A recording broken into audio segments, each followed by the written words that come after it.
ठीक है भाई। चलो, अब हम मजीद आगे चलते हैं बच्चों। हमारे पास हम लोग कर लेते हैं भाई ग्राफ। ग्राफ करवाए थे मैंने एटॉमिक रेडियस वाले? नहीं। अच्छा भाई।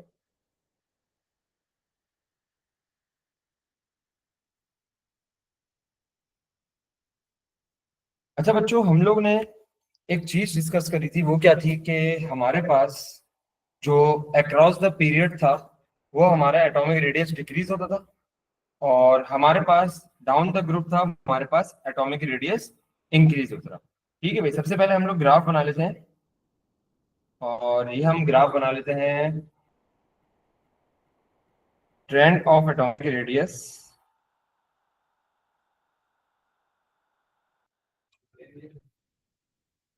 Across the period.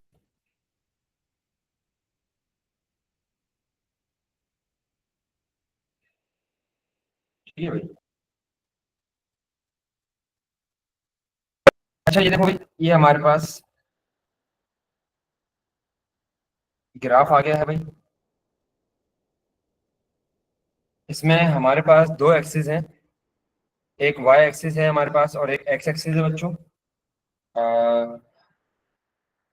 X axis पे हमारे पास हम लोग कर लेते हैं नंबर ऑफ प्रोटॉन। ठीक है भाई। वाई एक्सिस पे हम लोग लिख लेते हैं बच्चों एटॉमिक रेडियस।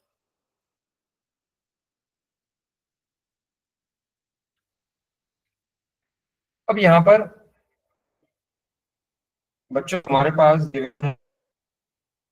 सोडियम और देन मैग्नीशियम, ये मैं पीरियड 3 की लिख लूँ। ठीक है भाई, सारे एलिमेंट सोडियम मैग्नीशियम, देन हमारे पास आ गया aluminium, then silicon, then phosphorus, sulphur, chloride and argon.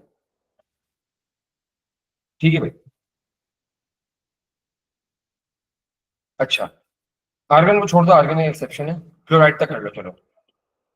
अब हमारे पास हम लोग ने देखा था कि अक्रॉस द पीरियड होता क्या है भाई। अक्रॉस द पीरियड हमारे पास जो न्यूक्लियर पुल है वो बढ़ रहा होता है, और हमारे पास जो है वो न्यूक्लियर पुल क्यों बढ़ रहा होता है? क्योंकि हमारे पास नंबर ऑफ प्रोटॉन भी बढ़ रहे होते हैं। ठीक है भाई, न्यूक्लियर पुल इसलिए बढ़ा होता है हमारे पास क्योंकि नंबर ऑफ प्रोटॉन भी बढ़े होते हैं, लेकिन उसके साथ साथ हम लोग ने एक चीज देखी थी कि नंबर ऑफ शेल सेम है। ऑब्वियसली पीरियड का मतलब क्या है कि भाई अगर कोई चीज पीरियड 3 में है मतलब सबके शेल्स ही 3 शेल्स होंगे, जो भी पीरियड 3 में एलिमेंट्स होंगे। और ये नीचे जितने भी एलिमेंट्स लिखे मैंने, सोडियम मैग्नीशियम एल्यूमिनियम सिलिकॉन, ये सारे पीरियड 3 के एलिमेंट्स हैं। इसका मतलब क्या है कि इन सबके 3 शेल्स हैं। ठीक है भाई। और देखो, जब तुम्हारे पास 3 शेल्स थे हम लोग ने देखा था कि हमारे पास जो शील्डिंग इफेक्ट है वो क्या होगा? सेम रहेगा। ठीक है भाई, शील्डिंग इफेक्ट सेम है, लेकिन हमारे पास न्यूक्लियर पुल बढ़ रहा है तो हमारे पास एटॉमिक रेडियस गिरता रहेगा। तो देखो, सोडियम का अगर मैं यहाँ बना दूं तो मैग्नीशियम का ऑब्वियसली मेरे पास इससे नीचे होगा, देन एल्यूमिनियम का उससे मेरे पास उससे भी नीचे होगा, सिलिकॉन का उससे नीचे, फॉस्फोरस का उससे नीचे, सल्फर एंड देन क्लोरीन। तो तुम्हारे पास देखो जो कर्व बनेगा ना वो कुछ ऐसा बनेगा बच्चों। बच्चों मैं आईपैड पे बना रहा हूँ तो यहाँ पर थोड़ा सा रफ बन रहा है, लेकिन तुम लोग ना इसको थोड़ा सा बेहतर बना लेना। कोशिश करता हूँ मैं इसको बेहतर करने की। ये देखो कुछ ऐसा बन रहा है, इसको मैं सही कर देता हूँ। हाँ अब बेहतर है ये देखो। ठीक है भाई, बस तुम लोग एक फ्री हैंड एक कर्व बना लेना इसको। ठीक है भाई, ये हमारा है graph for atomic radius across the period का। ठीक है बच्चों, पीरियड में हमारे पास क्या हो रहा होता है? एटॉमिक रेडियस डिक्रीज हो रहा होता है, तो तुम लोग देख सकते हो। अब अगर हम लोग मजीद आगे बढ़ते हैं तो बच्चों हमारे पास दूसरा ग्राफ जो आ रहा है ना वो आ रहा है trend of atomic radius down the group. ठीक है बच्चों, कि हमारे पास अगर हम लोग डाउन द ग्रुप जाते हैं तो हमारे पास एटॉमिक रेडियस में क्या चेंज अयान बोलो। सर ये आप ग्राफ का बता रहे हैं या वो स्टेटमेंट बता रहे हैं? देखो स्टेटमेंट में भी तो वही है ना, कि हमारे पास डाउन द ग्रुप बढ़ता है एटॉमिक रेडियस, तो ग्राफ उस हिसाब से बनेगा ना, स्टेटमेंट के ऊपर ग्राफ बनेगा ना हमारा। तो ये क्वेश्चन आता है एग्जाम में कि आपको ग्राफ बनाना है? बिल्कुल आ सकता है भाई, क्यों नहीं आ सकता। अच्छा। ठीक है भाई। नेक्स्ट, अब इधर देखो तुम्हारे पास ये है, यहाँ पर तुम्हारे पास एटॉमिक रेडियस आ जाएगा वाई एक्सिस पे, और तुम्हारे पास नीचे आ जाएगा नंबर ऑफ प्रोटॉन। तो अगर मैं बात करूं यहाँ पर,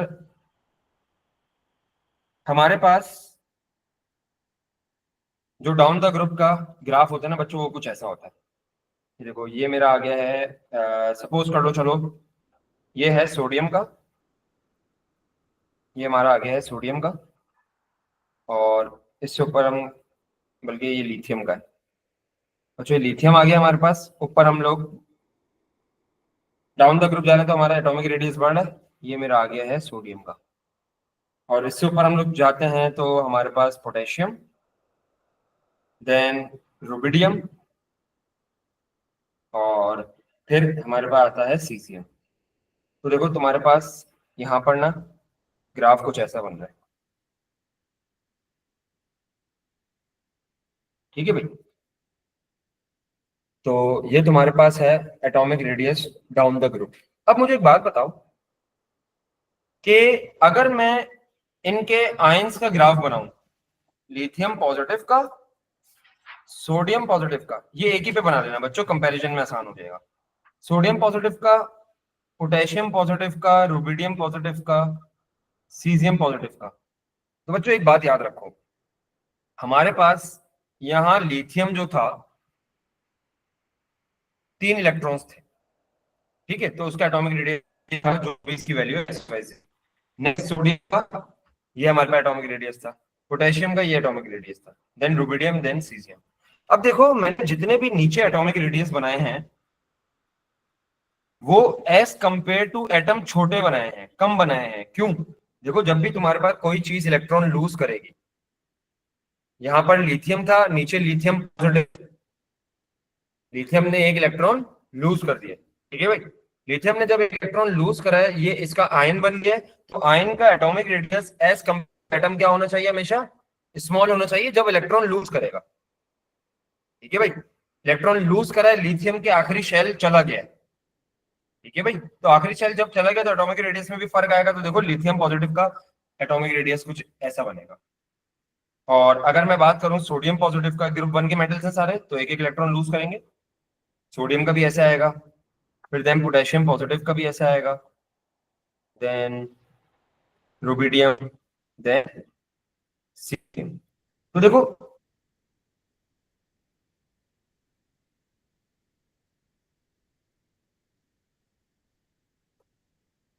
बस तुम्हारे पास एटॉमिक रेडियस कम हो गए, तो वो आयन का भी रेडियस के बारे में पूछ सकता है बच्चों, तो ये बात भी याद रखना।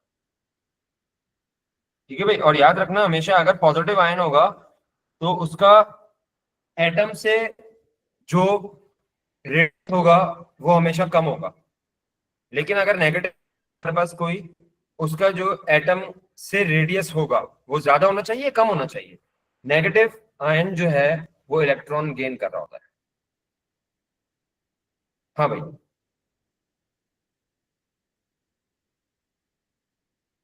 नेगेटिव आयन इलेक्ट्रॉन गेन करता है बच्चों, तो उसका रेडियस बढ़ जाता है। ठीक है, बात क्लियर है? तो हमेशा याद रखना उसका रेडियस बढ़ जाएगा नेगेटिव आयन का।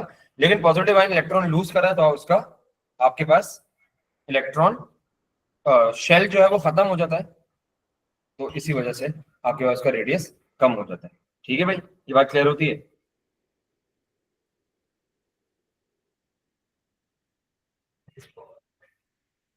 बच्चों ये कॉपी करो बस, फिर हम आगे बढ़ते हैं।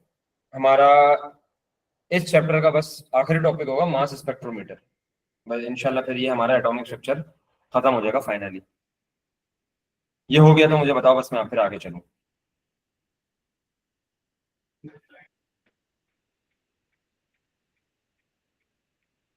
चलो भाई। मैं आगे चलता हूं, मास spectrometer.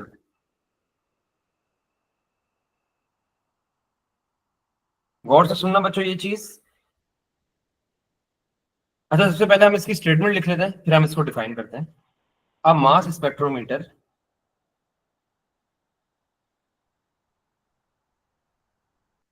is used to calculate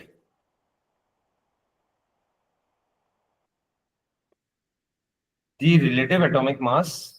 बच्चों AR की बात कही जा रही है यहाँ पर, relative atomic mass of an atom। ठीक है भाई। by comparing it with the carbon 12 atom. बच्चों आई होप तुम लोगों को रिलेटिव एटॉमिक मास का मतलब पता है, और इसको हम कार्बन 12 एटम से कैसे रिलेट करते रहिए सारी चीजें। ठीक है भाई, थोड़ा सा इंट्रोडक्शन मैं दे देता हूँ चलो। ये तुमने बाकी ओ लेवल्स में पढ़ा होता है कि भाई एक कार्बन 12 एटम का जो पार्ट होता है उसको हम 1 AMU के बराबर करते हैं। चलो इसको मैं बता देता हूँ। We can also use mass spectrometer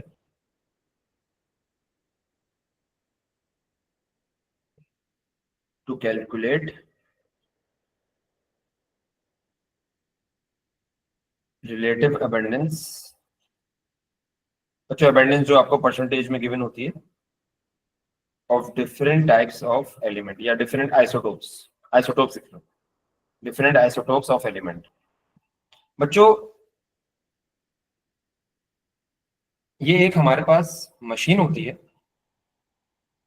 mass spectrometer. उसकी वर्किंग के जो प्रिंसिपल्स है ना वो हमारे सिलेबस में नहीं है। ठीक है भाई, बस ये पता होना चाहिए कि हाँ यार ये वर्क कैसे करती है, थोड़ा सा इसके बारे में बताता हूँ। लेकिन पहले रिलेटिव एटॉमिक मास को हम लोग डिस्कस कर लेते हैं। देखो, सपोज करो मेरे पास एक बैलेंस है बच्चों। आप जाते हो फ्रूट्स लेने या सब्जी लेने, तो वहां पर एक बैलेंस होता है। ठीक है, और दो आपके जगह पे ऐसे होते हैं, एक लेफ्ट हैंड साइड होता है, एक राइट हैंड साइड होता है।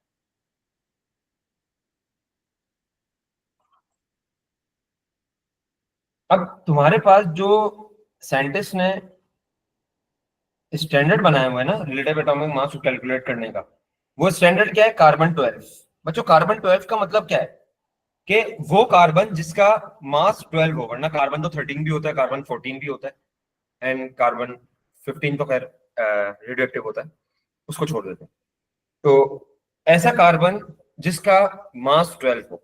ठीक है भाई, अब देखो, जब तुम, एक मिनट रुकना बच्चों, इसको मैं कोशिश करूं इंटरनेट से कनेक्ट करने की।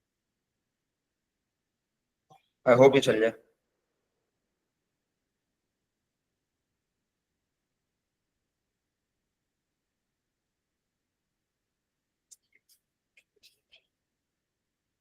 मेरी स्क्रीन सही शेयर हो रही है बच्चों? मुझे ये बताना।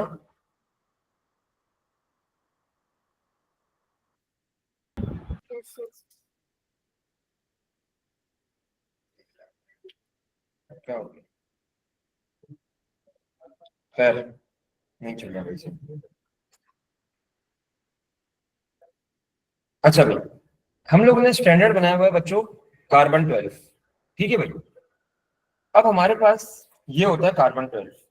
सपोज करो ये मेरे पास कार्बन 12 है, और मैंने क्या करा है, इसके मैंने 12 पार्ट्स कर दिए ऐसे। बच्चों यहां पर 12 इक्वल पार्ट्स कर दिए मैंने। कितने हो गए? 1 2 3 4 5 6 7 8 9 10 11 एंड 12। बच्चों बस ये सपोज कर लो कि ये सारे जो है ना इक्वल पार्ट्स हैं। ठीक है भाई, जितने भी हैं ये सारे, 1 2 3 4 5 6 7 8 9 10 11 एंड 12। और ये आपका है कार्बन 12 एटम।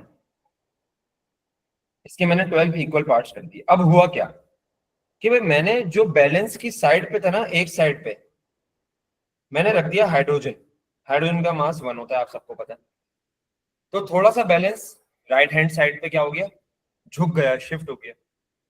अब मैंने क्या करा कि कार्बन 12 एटम का एक पार्ट, अच्छा चलो एक मेरा सवाल भी है कि जैसे बचपन में हम लोग बच्चों फ्रैक्शन करते थे ना, फ्रैक्शन में हम लोग ये जैसे कि दो ब्लॉक्स होते थे हमारे पास, एक को हमने कलर कर दिया, ये बहुत पुरानी बात है, तो इसको हम 1/2 कहते थे। ऐसे ही है भाई, बचपन में करते थे ये वाले फ्रैक्शंस हम लोग 3-2 क्लास में। अब यहाँ पर ये वाला जो कार्बन है इसका क्या है, मास 12 है। अब मुझे एक बात बताओ, यहाँ पर अगर मैं बात करूं कि एक हिस्से का, ये जो 12 पार्ट्स बनाए हैं मैंने, इसके एक हिस्से का अगर मैं मास दूं तो वो कितना होगा बच्चों, वो होगा 112, 1/12। ठीक है भाई, एक हिस्से का जो मास होगा वो कितना होगा, 1/12 होगा। अब मैंने क्या करा कि ये एक जो हिस्सा है, सपोज कर लो मैंने नंबर 2 निकाल लिया, ये कौन शेप में है, ट्रायंगुलर शेप में, ऐसे, सॉरी सेक्टर टाइप में है ये, ऐसे, हाँ। तो मैंने जब इधर लाके रखा ना, तो क्या हुआ, मेरा बैलेंस बराबर हो गया। भाई अगर आप कभी भी सब्जी लेने जाते हो, तो अगर आप उसको बोलते हो कि 5 किलो सब्जी दे दो, तो एक साइड पे 5 किलो का वो पत्थर रखता है और दूसरी साइड पे आपकी 5 किलो की सब्जी। तो हम लोग ने क्या रखा, साइड में एक पहले हाइड्रोजन रखा, तो वो जो बैलेंस था हाइड्रोजन साइड पे गिर गया। लेकिन मैंने जब एक कार्बन 12 का पार्ट उठा के, एक हिस्सा उठा के इस साइड पे रख दिया, तो ये बैलेंस बराबर हो गया भाई। तो इसका मतलब मुझे क्या पता चला कि मेरा जो कार्बन 12 का 1/12 पार्ट था ना, वो किसके बराबर था बच्चों, 1 AMU के बराबर था। 1 AMU के क्यों बराबर था, क्योंकि हाइड्रोजन का मैस जो होता है वो 1 AMU होता है, ये सब आपको पता है ना, 1 AMU होता है। तो ये बात हम लोगों ने ऐसे करी कि भाई अगर किसी भी चीज का अगर आपको मैस निकालना है तो आप किसको यूज करोगे, कार्बन 12 एटम को यूज करोगे। ठीक है भाई, कार्बन 12 का जो एक हिस्सा है 1/12, वो 1 AMU के बराबर है। तो ये बस एक थोड़ा सा इंट्रोडक्शन था हमारे पास रिलेटिव एटॉमिक मास का। ठीक है भाई, अब मास स्पेक्ट्रोमीटर पे आ जाते हैं हम लोग कि भाई बच्चों, तुम लोगों ने ओ लेवल्स के अंदर AR निकालना सीखा होगा, जिसको हम रिलेटिव एटॉमिक मास कहते थे, by using their abundance and masses. वहां पर एक बच्चा सवाल करता था मुझसे ओ लेवल्स के अंदर, सर हमें अबंडेंस कैसे पता चलती है।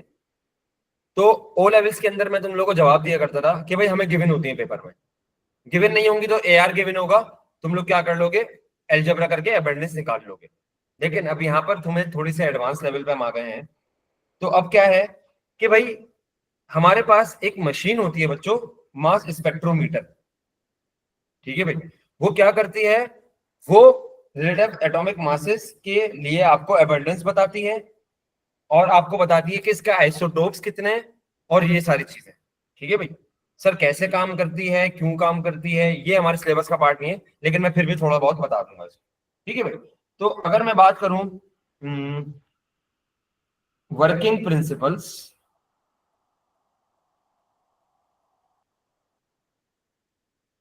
Of mass spectrometer. ठीक है भाई, तो स्पेक्ट्रोमीटर हमें बताता क्या क्या है, मास स्पेक्ट्रोमीटर, कि आपके एक एलिमेंट के आइसोटोप्स कितने हैं भाई, number of isotopes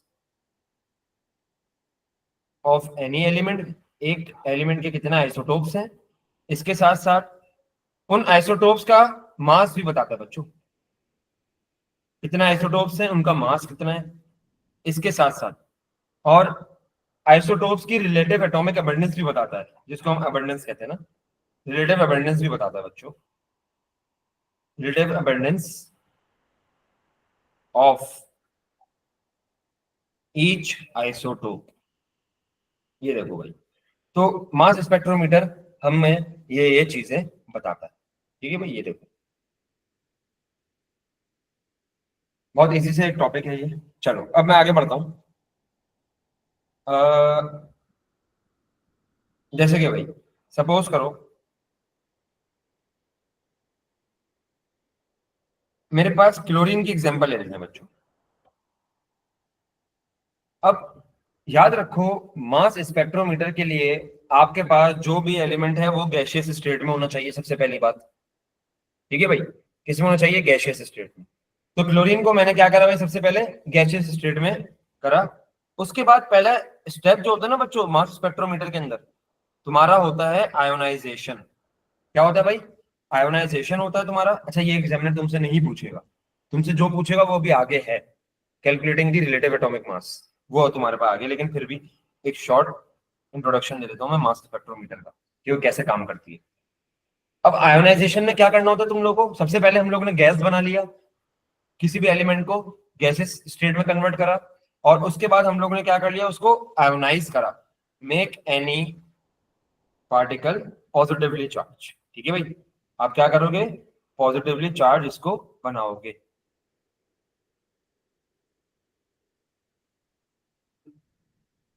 positively charge आपने बना लिया, कैसे बना लिया भाई? By losing electrons. अच्छा, इसके साथ साथ ये तो पहला स्टेप था। दूसरा स्टेप जो तुम्हारे पास होता है ना, वो होता है एक्सीलरेशन।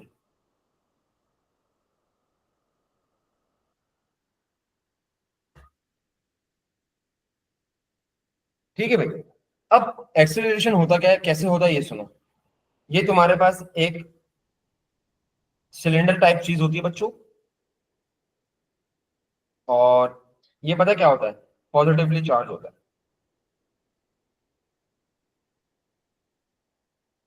पॉजिटिवली चार्ज है चारों तरफ से। अब मुझे एक बात बताओ कि मेरा यहाँ पर जो क्लोरीन था वो भी पॉजिटिवली चार्ज था, और मेरे पास जो यहाँ पर सिलेंडर है वो भी पॉजिटिवली चार्ज है। तो पॉजिटिव और पॉजिटिव क्या करेगा? रिपेल करेगा, और क्लोरीन यहां से एक्सिलरेट होता हुआ निकल जाएगा ऐसे। ठीक है भाई, क्योंकि क्लोरीन भी तुम्हारा क्या था? पॉजिटिवली चार्ज था ना। तो पॉजिटिव पॉजिटिव रिपेल करा, और क्लोरीन को जब हमने यहां से एक्सिलरेट कराया, तो अब फिर क्या होगा देखो। थर्ड स्टेप होता है तुम्हारे पास डिफ्लेक्शन।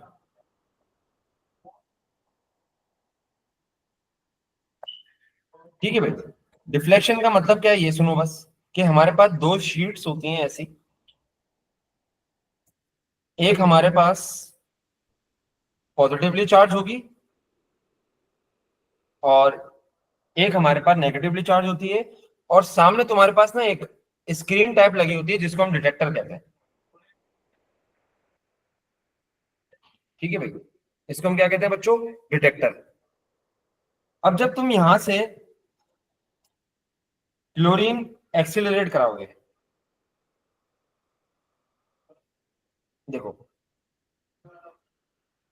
तो यहां पर ऑब्वियसली पॉजिटिवली चार्ज है वो। ठीक है भाई, तो वो डिफ्लेक्ट भी करेगा। अब इसके अंदर तुम्हारे पास क्या हो सकता है भाई?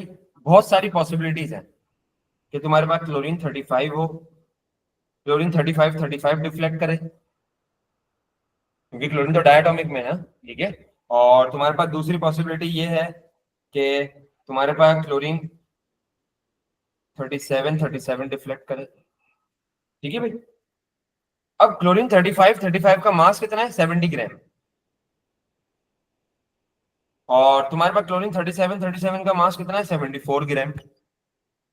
तो भारी कौन सी चीज है हमारे पास? क्लोरीन 37 भारी है। तो याद रखना, हमारे पास जिसका मास ज्यादा होता है ना, उसको डिफ्लेक्ट करना क्या होता है भाई? मुश्किल होता है, आसान होता है? हाँ भाई, मुश्किल होता है। तो याद रखना, हमारे पास जो चीज भारी होती है उसको डिफ्लेक्ट करना मुश्किल होता है। तो हमारे पास ये जो मैंने पर्पल से लाइन बनाई है, सपोज कर लो ये है क्लोरीन 37 की। ठीक है भाई, अब 35 जो है इससे हल्का है, क्लोरीन 35 जो है वो इससे हल्का है तुम्हारे पास, तो क्या होगा भाई? आसानी से डिफ्लेक्ट, हल्का है ना, तो आसानी से तुम्हारे पास क्या हो जाएगा? डिफ्लेक्ट हो जाएगा। ठीक है भाई, ये बात क्लियर है? तो बस ये हमारे पास एक छोटा सा इंट्रोडक्शन था मास स्पेक्ट्रोमीटर का। ठीक है बच्चों, इस बात ऐसी है जो समझ ना आई हो, वैसा खैर ये पूछेगा भी नहीं। कोई है ऐसी बात बच्चों? Ayaan, Marjan and Sumaiya? No sir. हाँ भाई अयान नो सर। तुम्हारे क्लियर है ना? चलो सर वो अब हम वर्किंग आते हैं मेन प्रिंसिपल्स चीज। जरा दिखा दें। क्या कह रहे हो? वर्किंग प्रिंसिपल्स दिखा दो, वो जो आपने ऊपर लिखी थी। ये लो जल्दी ले लो भाई, जल्दी देख लो वर्किंग प्रिंसिपल्स। थोड़ा सा पता नहीं क्या हुआ, इंटरनेट का इशू हो रहा है, हालांकि होता नहीं है यहाँ पर।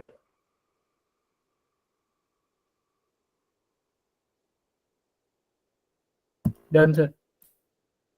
चलो अब हम मजीद आगे चलते हैं भाई। बच्चों मास स्पेक्ट्रोमीटर,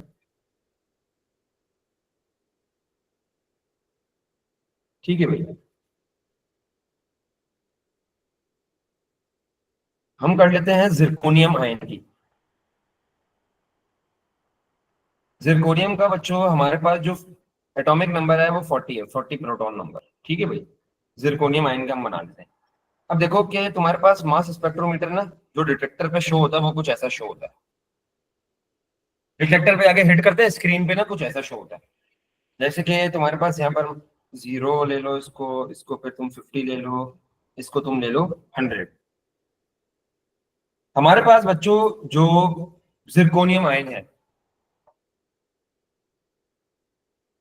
उसके हमारे पास 5, क्या कह सकते हैं हम लोग के आइसोटोप्स हैं। देखो भाई कि एक आइसोटोप है उसका मास 90 है, 91 वाला नहीं है, 92 है। फिर हमारे पास सेकंड आइसोटोप, फिर थर्ड नहीं, 93 नहीं है, फिर 94 है, देन 95 नहीं है, 96 और 96। ठीक है भाई, ये देखो तुम्हारे पास मास स्पेक्ट्रोमेट्री ऐसे कुछ शो होती है। ये देखो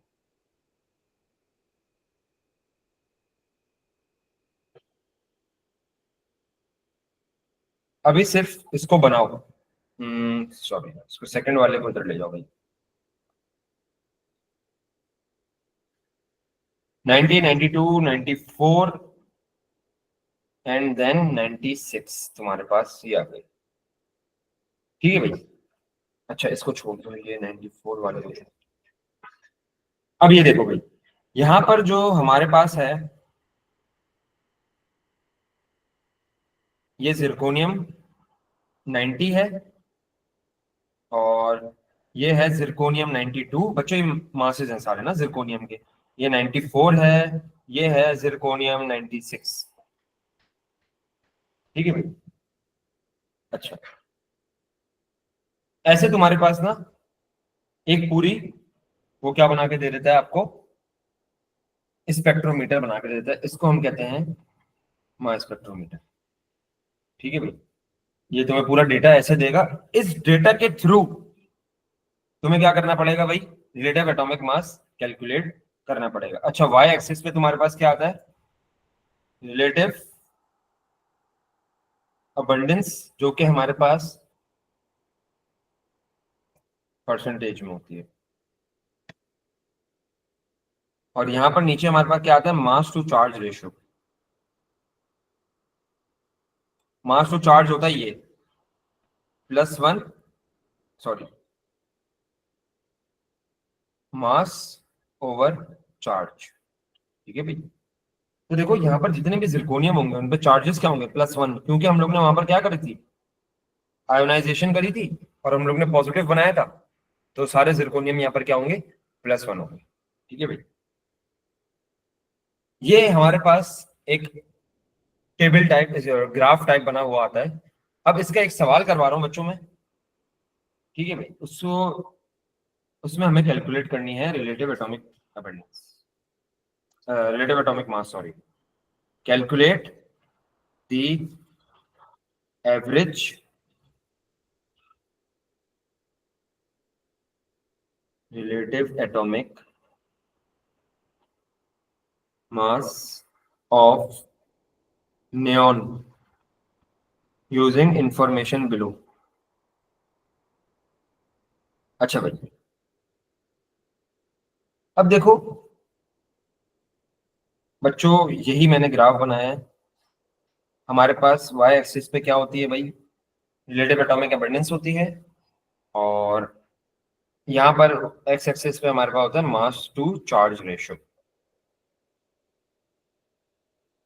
और इसको मैं थोड़ा सा लेवल कर देता हूँ, 100, 80, 60, 40 एंड 20। इसको मैं थोड़ा सा,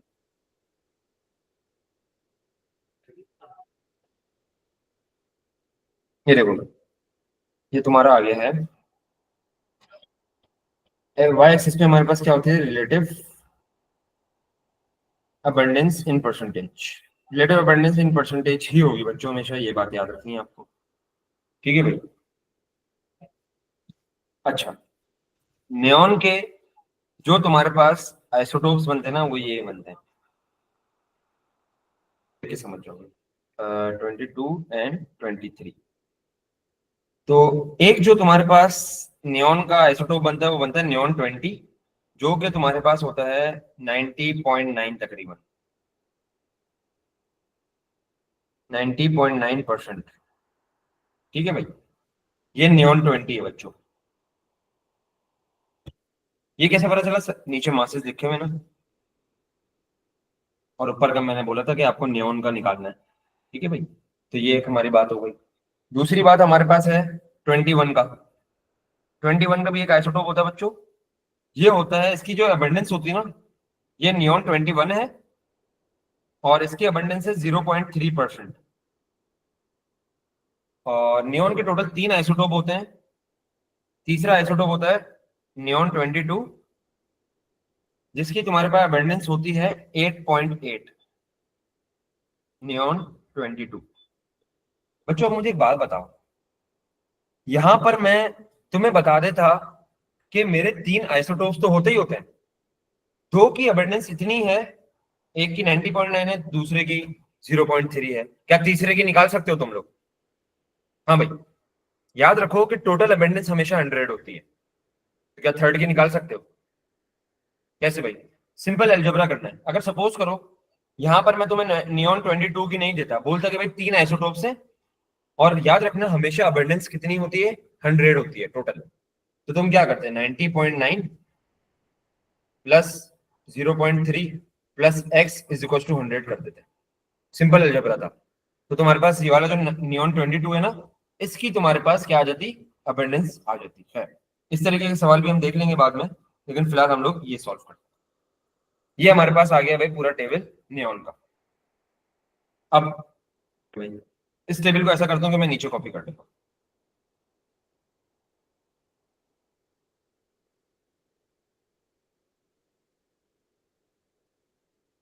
ये आ गया हमारा टेबल, ग्राफ आ गया भाई। अब मेरे पास 3 आइसोटोप्स थे, एक नियॉन 20 था जिसकी अबंडेंस मेरे पास 90.9 थी, और एक मेरे पास नियॉन 21 था बच्चों, जिसकी अबंडेंस मेरे पास 0.3% थी, और थर्ड मेरे पास था नियॉन 22, जिसकी अबंडेंस मेरे पास 8.8%।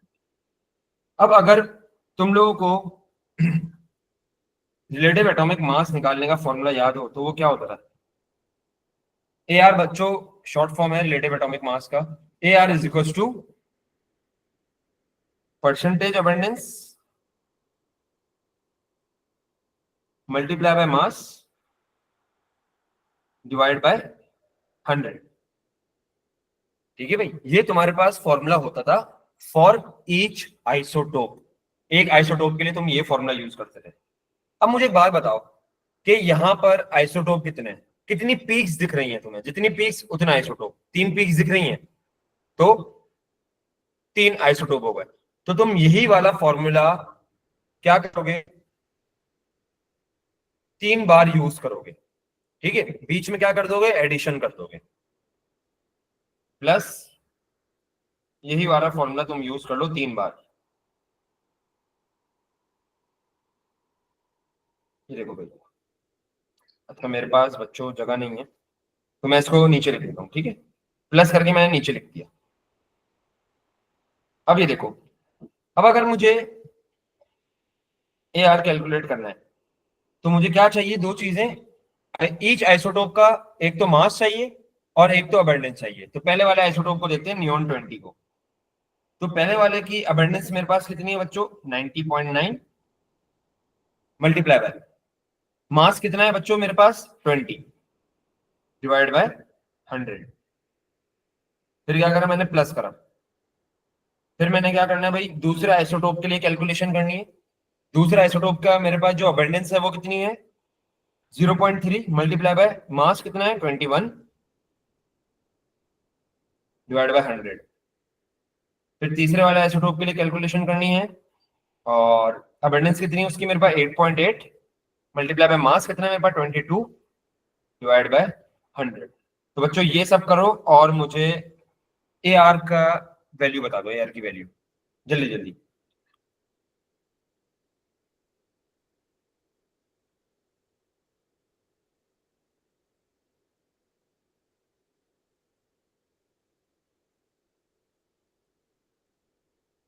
इन तीनों को अलग अलग सॉल्व भी कर सकते हो, वरना अगर किसी की मैथमेटिक्स बहुत ज्यादा अच्छी है तो एक साथ सॉल्व कर दोगे, वरना गलतियों के चांसेस अगर लगते हैं कि हैं तो तुम लोग इन तीन ब्रैकेट्स को अलग अलग सॉल्व कर लो, कोई इशू नहीं है। बच्चों क्या वैल्यू आ रही है, कोई मुझे बता सकता है?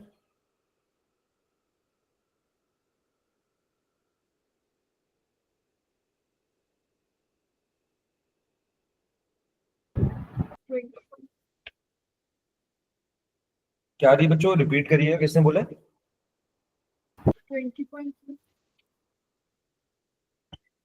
20.1 समझ आया, इसके आगे समझ नहीं आया।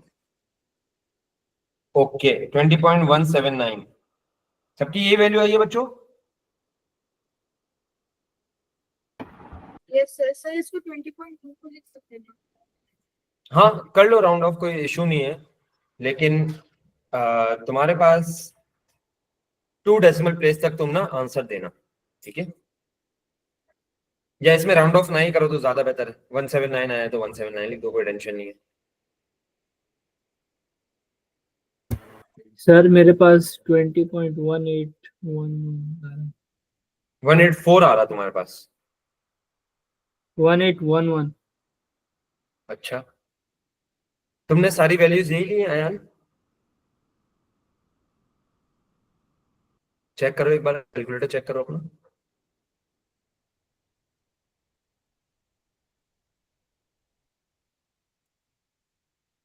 या थोड़ा सा कोई इशू, कोई मसला नहीं है, इतनी वैल्यूज का वो डिफरेंस देगा, ऐसा नहीं है कि भाई वो बिल्कुल वो दे दे। रेंज होती है एक आंसर्स की ना, तो उस रेंज में आपका हाँ आंसर सही है लाएगा, सर। ठीक है भाई? तो बच्चों सही है, ठीक। हाँ सही है, ठीक है बच्चों। हमारे पास नेक्स्ट क्लास में मजीद हम इसके क्वेश्चंस करेंगे, और इंशाल्लाह बस फिर चैप्टर खत्म करके हम इसके एटॉमिक स्ट्रक्चर के 5 पेपर की एक क्लास रखूंगा मैं। तो आज की क्लास हमारी यहीं तक है, और इंशाल्लाह घर जाके मैं तुम लोगों को ना एक क्वेश्चन भी भेजूंगा, वो भी तुम लोग सॉल्व करने की कोशिश करना, ठीक है बच्चों? मैं ग्रुप ठीक पे है भेज सर। दूंगा। तो आज की सर क्लास वो बच्चों पास पेपर की क्लास एक्स्ट्रा क्लास होगी? ऑब्वियसली यार मैं कोशिश कर रहा हूँ कि संडे को या किसी और दिन ना एक और क्लास रखूं तुम लोगों की ना, क्योंकि 2 क्लासेस ना इनफ नहीं है, वो भी 1-1 घंटे की है। तुम्हारी लास्ट ईयर में 1.5-1.5 घंटे की ले रहा था, इस बार थोड़ा सा मैं टाइमिंग में फंसा हुआ हूँ, इंशाल्लाह लेकिन सही कर दूंगा इसको मैं। तो थोड़ा सा मुझे टाइम दे दो, पास पेपर की ऑब्वियसली वही होगी, एक्स्ट्रा ही होगी, या अगर मुझे टाइम नहीं मिला तो फिर इंशाल्लाह इसमें ही करके हम जल्दी जल्दी फाइल्स में तुम लोगों को शेयर कर दूंगा, और तुम लोग करते रहना अपने पास, ठीक है? Okay sir. ठीक है बच्चों, अल्लाह हाफिज। अल्लाह हाफिज। सर 8 की